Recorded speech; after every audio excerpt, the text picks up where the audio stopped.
Emaxesheni amaninzi siyadinga ukhe sithathe imizuzwana yokuphumla, sikhe sithi cwaka.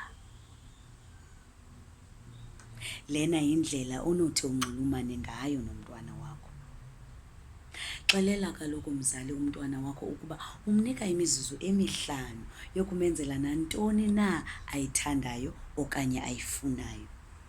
Umzekelo onothi umkhethise kuwo: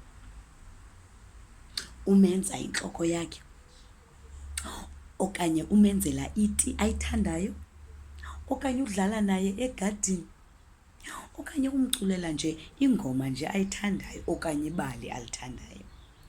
Xa ethe wakhetha ke mzali ukuba ufuna imizuzu yakhe 5 umenzele ntoni, mnike kaloku mzali, umenzele loo nto ayifunayo. And then koko uzumnike kaloku nawe ithuba lokuba anike wena mzali eyakho imizuzu 5, ngoba kaloku nawe uyayidinga loo mizuzu 5 yokupotopotozwa, uviswe kamnandi ngumntwana wakho.